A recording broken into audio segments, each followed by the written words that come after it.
Hello everyone, bonjour tout le monde. Avant de commencer l'annonce ce matin, je veux dire quelques mots à propos des voyages et des déplacements. Nous sommes en discussion avec les compagnies aériennes canadiennes pour aider les Canadiens à rentrer chez eux. Nous aurons plus de détails à annoncer, mais je peux vous dire que le premier vol partira du Maroc en fin de semaine.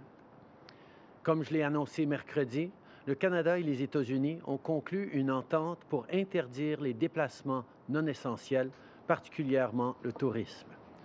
Le commerce et les échanges vont continuer. Cette mesure entrera en vigueur à minuit ce soir. Le ministre Blair donnera plus de détails plus tard aujourd'hui.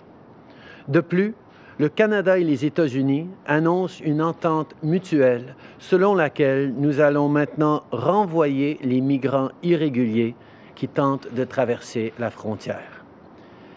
We're in discussion with Canadian Airlines to help Canadians stranded abroad come home. We will have more details to share, but the first flight will be picking up Canadians from Morocco this weekend. As I announced Wednesday, Canada and the United States have agreed to stop non-essential travel, specifically for tourism and recreation. Trade and commerce will continue. This takes effect at midnight tonight, and Minister Blair will give more details today. Further, today, Canada and the United States are announcing a reciprocal arrangement where we will now be returning irregular migrants who attempt to cross anywhere at the Canada-US border. Au cours de la dernière semaine, c'est tout le pays qui s'est mobilisé pour ralentir la propagation de la COVID-19. Des médecins et des infirmières à la retraite vont prêter main forte à l'hôpital. Les techniciens qui administrent les tests de dépistage et les chercheurs qui tentent de trouver un vaccin font des heures toujours plus longues. Et surtout, les gens suivent les recommandations émises par nos agences de santé publique. On se lave les mains régulièrement. On travaille de la maison et on limite au maximum les déplacements pour protéger notre santé et celle des autres.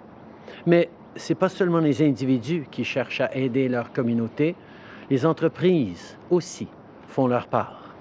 Je pense par exemple aux épiceries qui ouvrent une heure plus tôt pour servir les gens les plus vulnérables, ou encore les entreprises manufacturières qui nous demandent si elles peuvent nous aider. Juste la semaine dernière, plusieurs compagnies à travers le pays ont contacté notre gouvernement pour offrir leur aide. Je tiens à les remercier pour leur solidarité et leur générosité. This week, many businesses put their hand up and asked us what they can do. So today we're announcing a new strategy that will make it easier for companies to help out during this critical time. We are launching Canada's plan to mobilize industry to fight COVID-19 to ensure that we can quickly produce here in Canada the things we need. This initiative will help companies that are already making things like masks, ventilators, and hand sanitizer to massively scale up production. It will also provide support to those who want to retool their manufacturing facilities to contribute to this fight. For example, the Auto Parts Manufacturers Association reached out to us asking how they could help. Our healthcare professionals really need support, so our government will help these companies shift production from auto parts to medical supplies. We're also closing to reach agreements with several other companies, including Thornhill Medical, Medicom, and Spartan Bioscience. Minister Baines and Minister Anand will have more to say on this later today. Our government is also creating new, innovative procurement streams to allow more businesses to develop solutions and products Canadians need because of COVID-19. We will expedite these streams so firms can get to work quickly and these products are ready to use as soon as possible. Canada is home to some of the best innovators in the world, and with this new initiative, we will harness their talent and know-how to get through these challenging times. Aujourd'hui, on lance le plan de mobilisation de l'industrie contre la COVID-19 pour qu'on puisse produire rapidement, ici au Canada, les articles dont on a besoin. Grâce à ce plan, les entreprises qui fabriquent déjà des masques, des respirateurs et du désinfectant pour les mains vont pouvoir augmenter considérablement leur capacité de production. On va aussi soutenir ceux qui doivent s'acheter de l'équipement pour permettre à leurs usines de fabriquer les articles en demande. Par exemple, l'Association des fabricants de pièces d'automobile nous a demandé comment elle pouvait contribuer. Eh bien, nos professionnels de la santé ont vraiment besoin de notre soutien, donc notre gouvernement va aider ces compagnies à fabriquer de l'équipement médical au lieu de pièces d'auto. On est aussi en train de conclure des accords avec plusieurs autres entreprises, dont Thornhill Medical, Medicom et Spartan Bioscience. Les ministres Baines et Anand en auront plus à dire sur le sujet plus tard aujourd'hui. Notre gouvernement va aussi mettre en place des nouveaux processus d'appel d'offres innovateurs pour permettre à un plus grand nombre d'entreprises de développer des solutions et des produits dont les Canadiens ont besoin à cause de la COVID-19.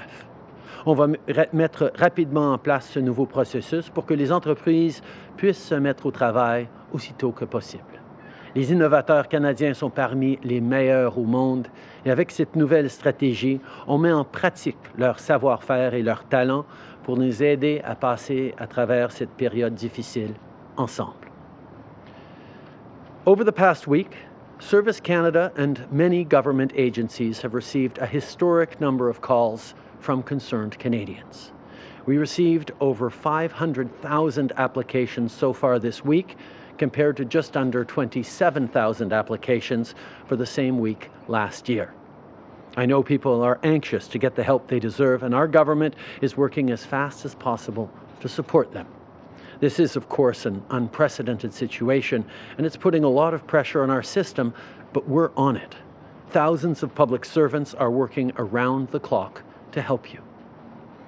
I know this past week has been hard on people for many reasons. Working from home while the kids are running around, not being able to visit your parents at their nursing home, not hanging out with your friends. It can take its toll. But it is in these challenging times that we also see what we're made of. This past week, no matter how difficult, was further proof that Canadians are generous, kind, and compassionate, and that should give us all hope. We all understand our responsibility as Canadians.